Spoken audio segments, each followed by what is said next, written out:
Battle through the heavens के पिछले episode में हमने देखा था शियोयन पिल रीजन में एंटर करता है, जिसके बाद वो वहां से ये मैंसन की ओर बढ़ता है। पर ये मैंसन में सिनलान अपने ही ये क्लैन के एल्डर्स के साथ बहस कर रही थी। एल्डर्स सिनलान की शादी किसी पर्सन से कराना चाहते थे, पर सिनलान ये फैमिली के सोल्जर्स को लेकर फेरी डॉक्टर को बचाने जाना चाहती थी। तभी वहाँ शियोयन की एंट्री होती है। अब आगे एपिसोड स्टार्ट होती है। शियोयन की आवाज सुनते ही सभी लोग शॉक्ड। सिनलान तुरंत ही शियोयन की आवाज की ओर भागती है। शियोयन का आवाज मैंसन के बाहर से आया था। शियोयन अरीना में है। जैसे ही सिनलान शियोयन के पास पहुंचती है, शियोयन तुरंत ही उस पोस्टर को निकालता है और फिर सिनलान को दिखाते हुए कहता है, आखिर ये क्या चल रहा है। अब फेरी डॉक्टर के वांटेड पोस्टर को देखकर सिनलान काफी इमोशनल होने लगती है। तो शियोयन भी समझ जाता है कि कुछ न कुछ गड़बड़ हुआ है। शियोयन सिनलान से कहता है, जल्दी से जल्दी मुझे फेरी डॉक्टर के पास ले चलो। सिनलान शियोयन को फेरी डॉक्टर के पास ले जाने लगती है, लेकिन तभी एक एल्डर आता है और फिर उन लोगों का रास्ता रोक लेता है। बहुत ही गुस्से में शियोयन को धमकाते हुए कहता है, आखिर तुम कौन हो? तुम्हारी इतनी हिम्मत कैसे हुई कि हमारे ये फैमिली मैंसन में आकर हमारे फैमिली के मैटर के ऊपर टांग अड़ाओ? ये पर्सन को ऐसे अपने सामने देखकर शियोयन बहुत ही पोलाइटली उसको जवाब देता है। अपना इंट्रोडक्शन बताता है कि वो शियोयन है। सिनलान से उसे अभी एक बहुत ही ज्यादा जरूरी काम है, इसीलिए सिनलान को इस वक्त उसके साथ आना होगा। लेकिन तब वो एल्डर कहता है, बेवकूफ लड़के, तुम्हें पता है सिनलान कौन है? तुम्हारी इतनी हिम्मत कि तुम सिनलान पे हाथ डालो। सिनलान को अभी ये फैमिली का एक इम्पोर्टेंट काम करना है। सिनलान को यहीं छोड़कर चले जाओ, वरना तुम हमारे हाथों मारे जाओगे। सिनलान तभी आगे आकर कहती है, मुझे उससे शादी नहीं करनी है। शियोयन तब सिनलान को शांत रहने को कहता है और फिर एल्डर से कहता है, सिनलान और मैं एक साथ इनर कोर्टयार्ड में पढ़ते थे। इस तरह से सिनलान मेरी जूनियर सिस्टर हुई। अगर वो इस मैरिज से मना कर रही है तो आप इसे फोर्स नहीं कर सकते हैं। लेकिन तभी वो एल्डर अपनी एनर्जी एक्टिवेट करता है और फिर शियोयन से कहता है, लड़के, तुम्हारी हिम्मत बहुत ज्यादा है कि तुम यहाँ मेरे सामने खड़े होकर हमारे मैटर पे अपना टांग अड़ा रहे हो। आज मैं तुम्हें बताऊंगा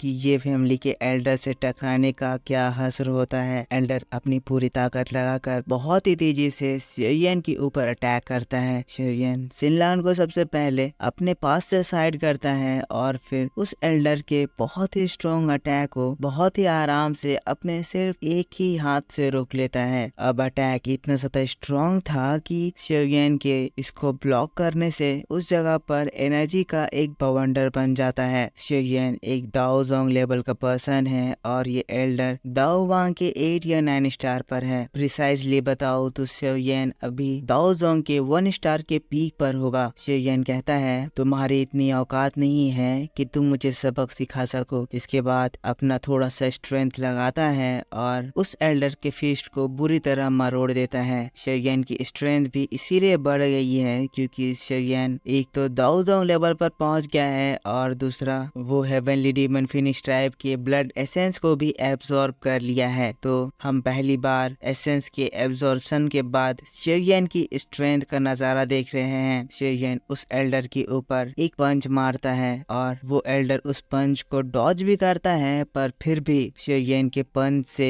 जो खतरनाक फोर्स जनरेट हुई थी, वो फोर्स पीछे में एक बड़े से रॉक को पूरी तरह से चकनाचूर कर देता है। ये नजारा बहुत ही ज्यादा भयंकर था। ऐसा लगा जैसे अभी अभी इस जगह से रॉकेट छूटा हो। एल्डर जो कि शियोयन के ऐसे स्ट्रेंथ को देखता है, वो पूरी तरह से शॉक हो जाता है। उसे ये रियलाइज हो गया है कि गलती से शियोयन का ये पंच उसके सिर को लग जाता तो फिर अभी ये इसका सिर इसके बॉडी से जुड़ा नहीं होता। काफी देर तक सदमे में खड़े रहने के बाद वो चकरा कर नीचे जमीन पर बैठ जाता है। उसकी जान उसके मुंह तक आ गई थी। अपने चेस्ट को पकड़कर वो जोर जोर से हांफने लगता है। एक बार में उसका सारा घमंड चूर हो गया था। अपने आप को बहुत महान ये फैमिली का एल्डर समझकर वो एक बच्चे को धमकाना चाहता था, पर इस यंग दिखने वाले लड़के की ताकत को देखकर इसके पूरे हक्के बक्के गुल हो गए हैं। सिनलान जो पीछे से ये नजारा देखती है, वो भी एकदम हैरान कि आखिर शियोयन इतने कम समय में इतना ज्यादा ताकतवर कैसे हो गया। सिनलान शॉट होकर कह रही है, हमारे ये 4th एल्डर दाओ वांग के 8 स्टार लेवल पर है। शियन जब सेंट्रल प्लेन आया था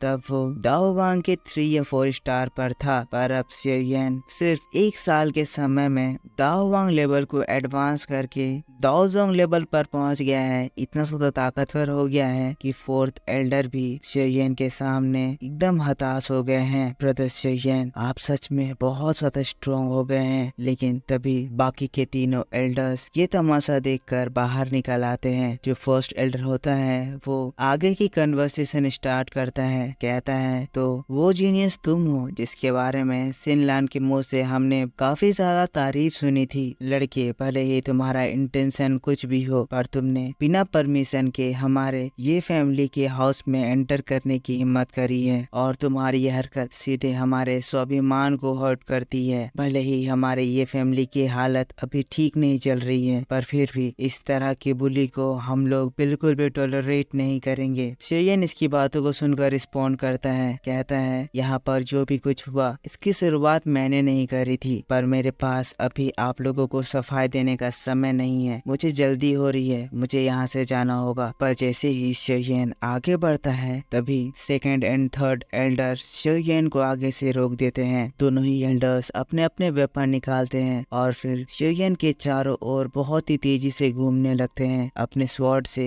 वो एक डुअल फॉर्मेशन बनाकर शियन के ऊपर एक साथ अटैक करते हैं। पर जैसे ही वो शियन की बॉडी को स्लैश करते हैं, हम देखते हैं शियन की बॉडी हवा में गायब हो जाती है। पता चलता है कि शियन की 3000 लाइटनिंग मूवमेंट टेक्निक अपने पीछे इमेज छोड़ी और ये एल्डर अपनी इस स्पीड से बस उस इमेज को ही काट पाए। पर इससे पहले कि आगे ये दोनों एल्डर्स कुछ भी करते, शियन का अर्थ डीमन पपेट बाहर आकर इन दोनों ही एल्डर्स को एक ही पंच से उड़ा देता है। अगले ही सेकंड हम देखते हैं अर्थ डीमन पपेट दोनों ही एल्डर्स को हाथों से पकड़ता है और फिर कपड़ों की तरह जमीन पर पटकने लगता है। इस धुलाई से दोनों एल्डर्स साफ हो जाते हैं और फिर एक के ऊपर एक एल्डर को वो अच्छे से सजा देता है। शियन बहुत आराम से सिनलान के पास खड़ा है। ये नजारा देखकर फर्स्ट एल्डर शॉक्ड हो जाते हैं और शियन के ऊपर बहुत ज्यादा गुस्सा हो जाते हैं। शॉक क्योंकि शियन एक दाओजोंग के 5 स्टार लेवल के अर्थ डीमन पपेट को इस्तेमाल कर रहा है। गुस्सा क्योंकि अभी उसके दोनों एल्डर्स नीचे जमीन पर गंदे कपड़ों की तरह पड़े हुए हैं और डीमन पपेट शियन के पास आ जाता है। शियन फर्स्ट एल्डर से कहता है, मैं आपसे फिर से कहता हूँ, मेरे पास यहाँ पर खड़े रहकर समय बिताने का समय नहीं है, इसीलिए मैं इस बार लास्ट वार्निंग दे देता हूँ। अगर अगली बार आप मुझे रोकने की कोशिश किए तो इस तरह की मैं छोटी मोटी इंजरीज नहीं दूंगा। अगली इंजरीज ऐसी होगी जिससे आप लोग रिकवर नहीं कर पाएंगे। शियन की ये धमकी से सभी लोग शांत हो जाते हैं और अगले ही पल शियन सिनलान के साथ अर्थ डीमन पपेट को लेकर फेरी डॉक्टर को बचाने के लिए चला जाता है। शियन के जाने के बाद ये लोग shocked 4th Elder first Elder को कहता है, एल्डर अब हम लोग क्या करेंगे? फर्स्ट एल्डर कहते हैं, इन लोगों को जाने दो, अभी हम इस सिचुएशन में नहीं है कि उसे रोक पाए। लगता है हमारी ये फैमिली की किस्मत बहुत ही ज्यादा खराब चल रही है और इसमें सब कुछ सही होना नहीं लिखा हुआ है। शियन बहुत ही तेजी से फेरी डॉक्टर को बचाने के लिए चला जाता है। पर इसी बात के साथ बैटल टू द हेवंस का ये एपिसोड भी इसी जगह पर खत्म हो जाता है। अगले एपिसोड में